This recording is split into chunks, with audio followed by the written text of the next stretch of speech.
Some walls aren't built to keep people out, they're built to hide the truth. The air was colder inside than it was outside. That was the first thing Daniel Price noticed when he stepped into the old Whitmore house. Not a chill from the early spring air. No, this felt different. Denser. Like the house had been holding its breath for 2 decades and had just let it out. The place had been abandoned for as long as most people in Willow Creek could remember. Local kids dared each other to knock on its door every Halloween. Teenagers whispered about lights flickering inside, even when the electricity was supposed to be cut. But now the Whitmore place was getting a second chance. Or at least that's what the new owners thought. Daniel was the lead contractor for Greenline Restorations, a small-town company that specialized in flipping historic homes. The Whitmore house was their biggest project yet, a sprawling 2-story with peeling paint, ivy strangling the porch, and a reputation you couldn't scrub clean with all the bleach in the world. The owners, a couple from out of state, had bought it sight unseen at an auction. They were convinced they could turn it into a charming bed and breakfast. Daniel wasn't so sure. Not because of the rumors. He'd worked in enough creepy old houses to know that 90% of the time, strange noises had boring explanations. Rats in the walls, wood shifting, pipes groaning. But the other 10%. He didn't like to think about those. Still, work was work. And this job paid well.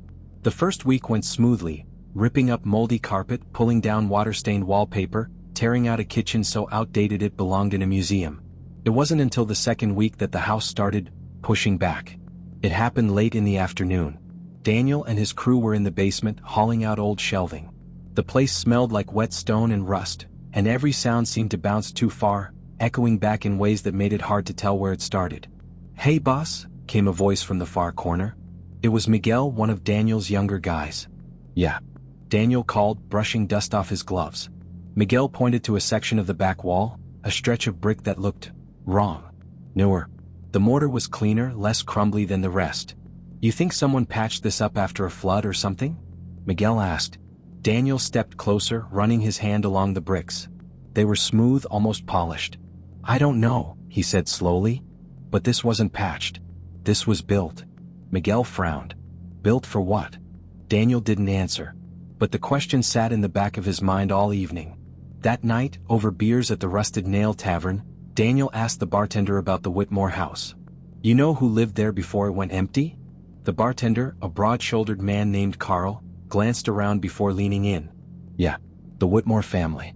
Parents were nice enough, but the daughter, Lydia, she was..." Carl hesitated, searching for the right word. "She was special. Smart as hell. Always had her nose in a book. Quiet though. Real quiet." "What happened to her?" Daniel asked, though he already had a guess. Carl's voice lowered. "She disappeared. Just gone.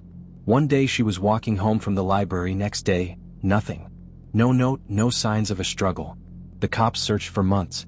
The family fell apart after that. They moved away. House has been empty ever since." Daniel stared into his drink, his mind replaying Miguel's question. Built for what? August 12, 2004. A Thursday. Lydia Whitmore left the Willow Creek Library just after 5 p.m. She was wearing a faded denim jacket and carrying 3 books. One on art history, one on astronomy, and a dog-eared paperback mystery novel. Several people saw her on Main Street, walking with her usual quick but quiet stride. And then she was gone. Her parents reported her missing the next morning when they found her bed unslept in. Police combed the neighborhood, searched the woods, even dragged parts of Lake Danner. No body. No clues. No answers. Over time, people forgot the details. They just remembered the absence, the way her smiling school photo stayed pinned to the corkboard at the post office until the colors faded to nothing. 2 days after Miguel found the strange wall, Daniel decided to take a closer look. They cleared away old boxes and broken furniture that had been stacked against it for years. The more Daniel examined the brickwork, the more certain he became. This wasn't some random repair. This was intentional. It was hiding something. "Think the owners would mind if we, checked behind it?" Miguel asked, half joking. "They might thank us if we find a wine cellar," Daniel said with a smirk. But there was no real humor in his voice. They agreed to come back to it at the end of the week, once the rest of the basement was cleared. But the house wasn't done making itself known. It was raining hard on Friday afternoon when Daniel heard it. A muffled thud. Then another. Coming from the basement. He and Miguel were upstairs at the time, replacing floorboards in the hallway. "You hear that?" Daniel asked. Miguel nodded, frowning. They headed down the creaky stairs, flashlights in hand. The basement was empty. But as Daniel swept his light across the brick wall, he thought, just for a second, he saw dust drift from between the mortar lines. Like the wall itself had breathed. Saturday morning, Daniel came in early. He didn't tell the owners. Didn't even tell Miguel. He grabbed a hammer, a pry bar, and a flashlight, and headed straight for the back wall. The first brick came loose easier than he expected. The second too. Soon he'd made a hole just big enough to feel a rush of stale, cold air. It was freezing. Far colder than the rest of the basement. Daniel pulled back, heart pounding. Something about that air felt wrong. Not just old, heavy. Like it carried memories it didn't want to share. Still he kept going. By the time Miguel arrived, Daniel had opened a gap wide enough for a person to slip through. Miguel's eyes widened. What the hell, man? You couldn't wait. Daniel shined his flashlight inside. The beam disappeared into darkness. There was a space back there. The room. And in that moment, Daniel knew, whatever was in there had been waiting for a long time. Daniel took one cautious step toward the opening, his flashlight trembling in his grip. The beam caught on something metallic in the dark, a glint that flashed like an eye in the shadows. And then, a sound. Faint, low, impossible. A whisper. Some doors stay closed for a reason, and some walls too. Daniel froze at the whisper. It could have been the wind seeping through the cracks, except there wasn't any wind down here. Miguel stepped closer, frowning. You heard that too, right? Daniel didn't answer. He was staring into the narrow gap in the wall. Whatever was back there, it had been sealed off for decades. And yet, it felt alive. They widened the gap just enough to slip through sideways. The flashlight beam cut through a swirling haze of dust that stung their eyes and throats. The room beyond was smaller than expected. Bare stone walls. A low, uneven ceiling. No windows. No door to the outside. And in the far corner, the source of the metallic glint.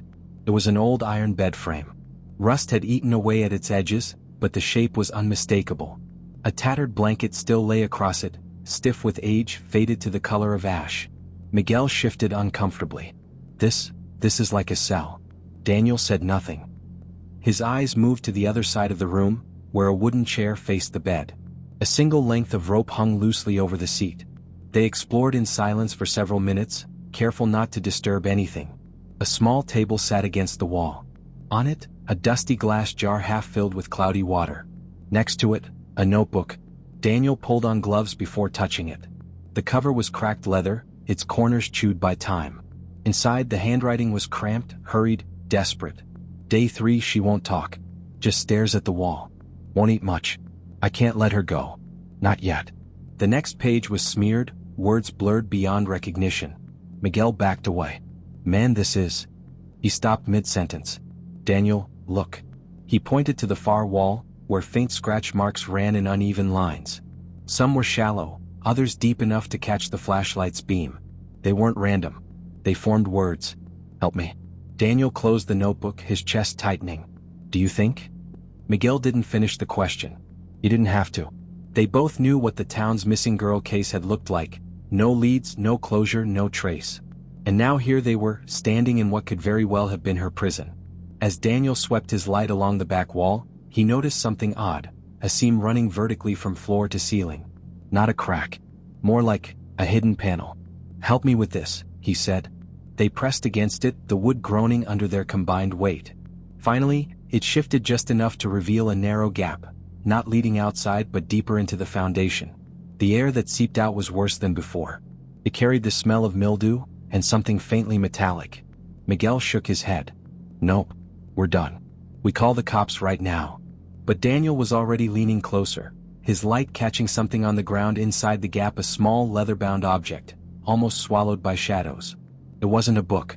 It was a photograph album. Dust coated the cover, but when Daniel brushed it away, the first image inside stopped him cold. A girl. 17, maybe 18. Denim jacket. Dark hair pulled back.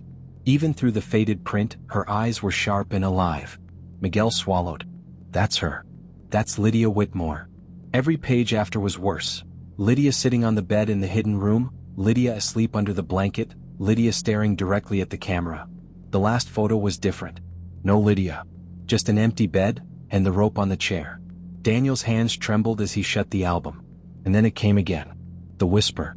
Closer this time. But it wasn't words. was breathing. Slow. Uneven. Coming from beyond the panel. Miguel's face drained of color. Daniel. Someone's in there. Daniel took a cautious step toward the narrow opening, his flashlight shaking just enough to throw shadows across the stone walls. A shape moved inside, not large but hunched, shifting just out of view. And then a low voice rasped from the dark. You shouldn't have found this. Some secrets don't stay buried, they wait.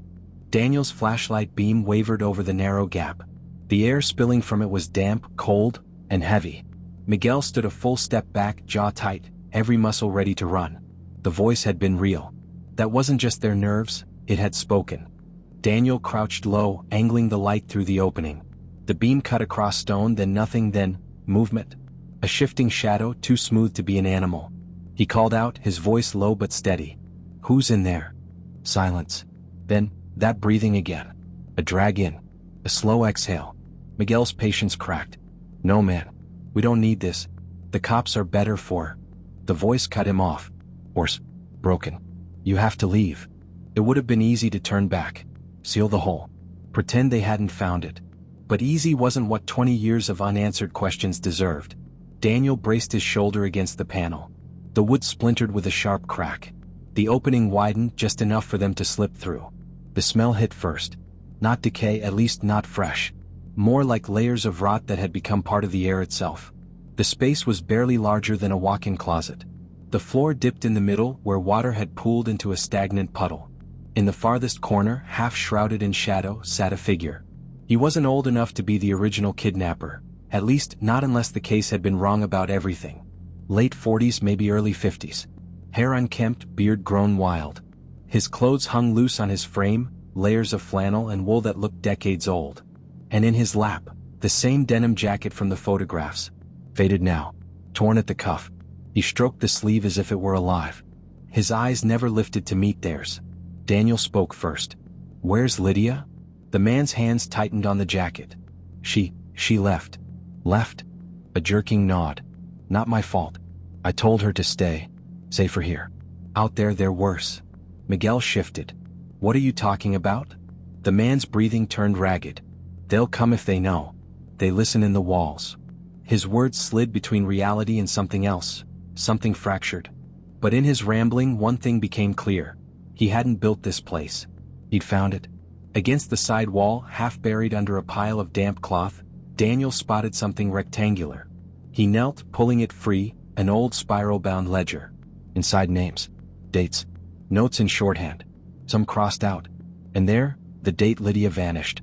Her name underlined twice. Next to it, one word, kept. Before Daniel could speak, a sound echoed from above them. A single, deliberate knock. The man in the corner froze. His eyes darted to the ceiling. They're here, he whispered. You've been followed. Miguel shook his head, mouthing cops. But Daniel knew that wasn't what the man meant. Another knock. Closer this time. And then, the faint sound of a shoe scuffing against the floorboards above. Daniel motioned for silence. From the direction of the basement stairs, a shadow cut across the sliver of light seeping in from the doorway. Someone else was in the house. The man in the corner gripped the jacket tighter, rocking slightly. You shouldn't have found this, he said again. And then, almost too quiet to hear, they'll take you too. The floorboards overhead groaned under deliberate, slow steps. Whoever was up there wasn't in a hurry. They were listening. Daniel turned off his flashlight. The darkness swallowed them whole. And from the stairwell came a voice, calm, low, and far too familiar. Daniel, I think you've got something that belongs to me. Some ghosts don't haunt places. They haunt people. Daniel's heart thudded so loud it drowned the quiet drip from the puddle. That voice, he knew it. It wasn't the voice of a stranger. It was Leonard Clay, the property's last legal owner before it was abandoned. The man who'd been interviewed 20 years ago and cleared for lack of evidence. The footsteps above shifted toward the stairs. Slow. Deliberate. Miguel glanced at Daniel, eyes wide, silently asking the question, fight or flee? The man in the corner shrank into himself, clutching the denim jacket like a shield. Don't talk to him, he muttered. Don't look at him. A creak. Another. And then Leonard was there. He looked older but not worn down. There was still a taut, coiled energy in his frame. His boots were spotless. His jacket zipped high to the chin. In his right hand, a heavy flashlight that doubled as a weapon. In his left, a set of rusted keys. "Found my little room, did you?" Leonard's voice was almost amused. "Wasn't meant for you." Daniel stepped forward, putting himself between Leonard and Miguel. "You kept her here," he said. "All these years, you kept Lydia here." Leonard's smirk didn't waver. "She was safe here. Until she wasn't." Miguel's voice cracked through the tension. "Where is she, Clay?" Leonard's gaze flicked toward the man in the corner. "Ask your friend." He was the last one to see her breathing. The man whimpered, rocking harder. "Not my fault, she wanted to leave.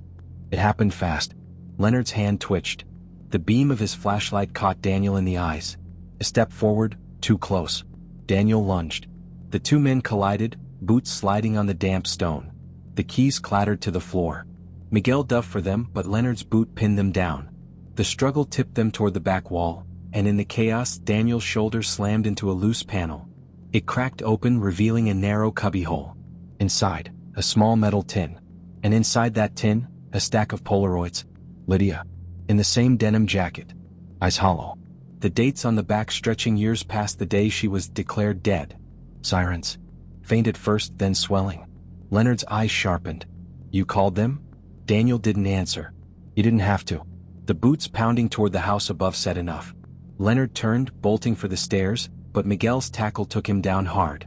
The keys skittered across the puddle, stopping at Daniel's foot. Within seconds, officers flooded the basement. Guns drawn. Commands shouted. Leonard Clay didn't fight, not now. The look in his eyes wasn't fear. It was relief.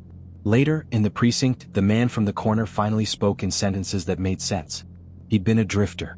Found the basement already stocked. Food, water, blankets. Leonard had let him stay, in exchange for silence.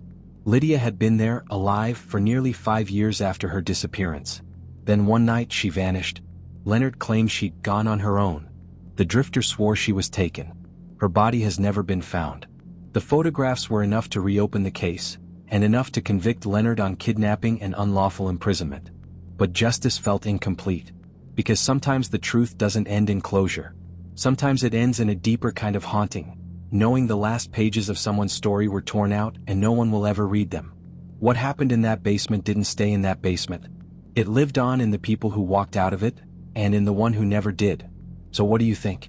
Was Leonard Clay telling the truth about Lydia leaving? Or was he lying to his last breath? Let me know in the comments. And if you want more stories like this, the ones that hide in the shadows, don't forget to like, subscribe, and click the bell so you never miss when the next secret comes to light.